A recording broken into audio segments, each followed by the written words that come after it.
কথায় আছে অতিরিক্ত কিছুই ভালো নয়, এতে কখনো কখনো আশীর্বাদ না হয়ে তার রূপ নেয় অভিশাপে। বর্ষায় বৃষ্টি প্রকৃতিকে সাজায় সবুজে, ফসলে আনে প্রাণ, কিন্তু অতি বৃষ্টি আর জলাবদ্ধতা সেটিকে ডুবিয়ে দেয় পানির নিচে।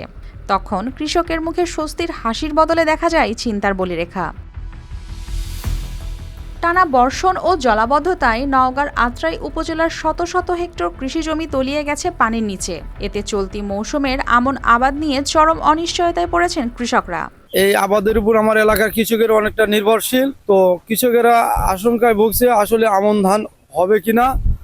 যে মাদকগোলা খরস্বতী বলে নাম, যেটা ওই জায়গাতে যদি সুইচ গেট যদি বড় যদি করতো তাহলে পানিগলা দ্রুত নিষ্পত্তি হয়। কৃষকদের মতে কোথাও এখনও আমনের চারা রোপণ করা সম্ভব হচ্ছে না। সবচেয়ে গুরুত্বপূর্ণ এ সময়ে জমিতে পানি আটকে থাকায় দিন দিন বাড়ছে ক্ষতির শঙ্কা। তাদের অভিযোগ, পানি নিষ্কাশনের খাল ও নালার বিভিন্ন স্থানে সুতি জাল দিয়ে মাছ ধরার কারণে পানির স্বাভাবিক প্রবাহ বাধাগ্রস্ত হয়, দীর্ঘস্থায়ী হচ্ছে জলাবদ্ধতা। দ্রুত এসব প্রতিবন্ধকতা অপসারণ করে পানি নিষ্কাশনের ব্যবস্থা করার দাবি জানিয়েছেন তারা।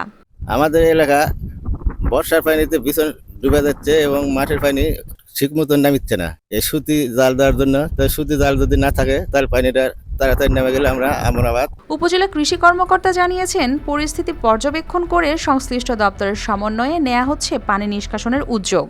পানি নিষ্কাশনের বিষয়ে আমাদের কৃষি বিভাগ ইতিমধ্যে আমরা সংশ্লিষ্ট স্থানীয় প্রশাসন, মাননীয় এমপি মহোদয় এবং পানি উন্নয়ন বোর্ডে যথাযথ দৃষ্টি কামনা করেছি, যাতে একটা স্থায়ী সমাধান হয় এবং কৃষক যেন একটি দীর্ঘমেয়াদী যেন একটা সুবিধা হয়, প্রতিবারের জন্য মৌসুমে আসলে যেন তাদেরকে ক্ষতির মুখে পড়তে না হয়।